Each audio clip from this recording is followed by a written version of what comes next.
नमस्कार। अपनों से अपनी बात में स्वागत। फिर एक बार दोस्तों, आप सभी को महाशिवरात्रि की बहुत बहुत शुभकामनाएं। जैसा कि आप सब जानते हैं, समुद्र मंथन के समय विष भी निकला और अमृत भी निकला। अमृत पीने को तो सब आगे आ गए, लेकिन विष पीने को कोई आगे नहीं आया। जिन्होंने अमृत पिया वो देव कहलाए और जिन्होंने विष पिया वो देवों के देव महादेव कहलाए। तो याद रखिए, जो भी कड़वाहट को पीता है, विष को पीता है, वो हमेशा ही बड़ा होता है।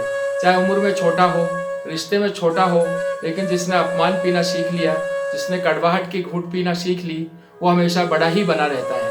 और कुछ लोग होते हैं जो बड़े होते हैं, रिश्तों में बड़े होते हैं, लेकिन जरा सा अपमान सहन नहीं कर पाते, जरा सी कड़वाहट पी नहीं पाते।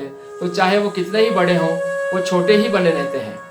एक बात और देखिए, जब शिव जी ने विष को पिया तो विष को उन्होंने गले तक ही रखा, तो आप देखिए उनका गला नीला दिखाया जाता है, नीलकंठ कहे जाते हैं। तो उसका अभिप्राय यह है कि उन्होंने विष को अपने दिल से नीचे, मतलब उदरस्त नहीं किया, पेट तक नहीं उतारा, उसको गले तक ही रखा। अगर वो विष को नीचे उतार लेते तो उनका खुद का जीना मुश्किल हो जाता, और अगर उसे वो बाहर थूक देते तो जमाने में हाहाकार मच जाता, दुनिया में आग लग जाती। तो उन्होंने विष को गले तक ही रखा। तो ध्यान रखें कि कभी भी आपको कड़वाहट पीनी पड़े या आपको अपमान सहना पड़े तो उसे दिल से ना लगाएं, नहीं तो जीना मुश्किल हो जाएगा। और ना ही उसे बाहर थूके, जमाने पर उगले। ये नहीं होना चाहिए कि एक की चार सुनाएं। दोस्तों, शिव जी का परिवार आप सबने देखा है, सभी परस्पर विरोधी स्वभाव के लोग हैं। अब देखिए, पार्वती जी की सवारी सिंह है तो शिव जी की सवारी नंदी है। अब शेर और नंदी की दुश्मनी है, शेर जो है वो नंदी को खा जाता है। उधर गणेश जी की सवारी चूहा है तो शिव जी के गले में सांप है। सांप और चूहे का बैर जग जाहिर है, सांप चूहे को खा जाता है। और उधर सांप को कार्तिकेय जी की जो सवारी है मोर, वो सांप को खा जाता है। लेकिन फिर भी सब आपस में मिलजुल कर रहते हैं। परस्पर विरोधी स्वभाव होने के बाद भी शिव जी के नेतृत्व में सब एक छत के नीचे रहते हैं। तो ऐसे ही घर परिवार में चाहे परस्पर विरोध हो जाए, कभी मतभेद हो जाए, लेकिन मनभेद नहीं होना चाहिए। ये घर के मुखिया की ड्यूटी है कि सबको एक करके रखे और सब आपस में मिलजुल कर रहे। विवाद हो जाए लेकिन संवाद कभी बंद नहीं होने चाहिए, मतभेद हो जाए लेकिन मनभेद नहीं होने चाहिए। दोस्तों, आपने देखा होगा शिव जी की जो पिंडी होती है, उस पर मंदिर में आप देखिए एक छोटा सा कलश रखा होता है या घड़ा रखा होता है, उसमें से बूंद बूंद करके टप टप टप एक एक बूंद शिव जी की पिंडी पर गिरती रहती है। जिसका मतलब है कि हमारी भक्ति भी निरंतर और धीरे धीरे चलनी चाहिए। चाहे उसकी गति धीमी हो, लेकिन निरंतर चलनी चाहिए, धीरे धीरे, जैसे शिव जी की पिंडी पर टप टप टप पानी की बूंद गिरती रहती है।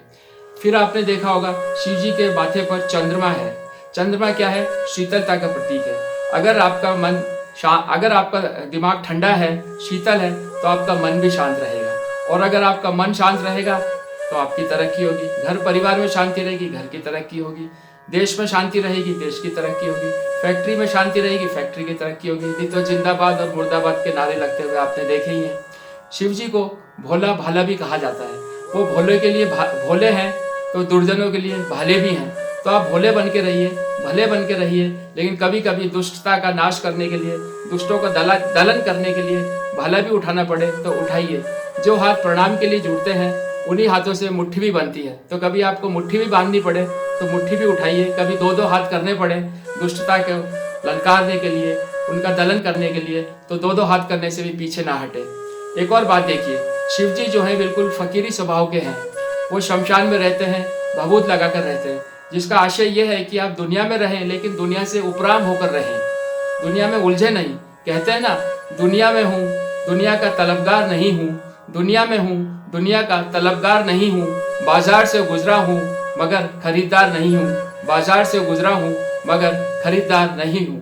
दूसरा, शिव जी का जो स्वभाव है वो फकीरी स्वभाव है। फकीर उसे कहते हैं जिसे कोई चिंता फिकर नहीं होती। फिकर सभी को खा गया, फिकर सभी का पीर। जो फिकर होती है, जो चिंता होती है, वो सबको खा जाती है और सबका पीर बन जाती है, मतलब मालिक बन जाती है। तो क्या कहा? फिकर सभी को खा गया, फिकर सभी का पीर। जो फिकर की फाकी करे सो कहलावे फकीर, जो फिकर की फाकी करे सो कहलावे फकीर।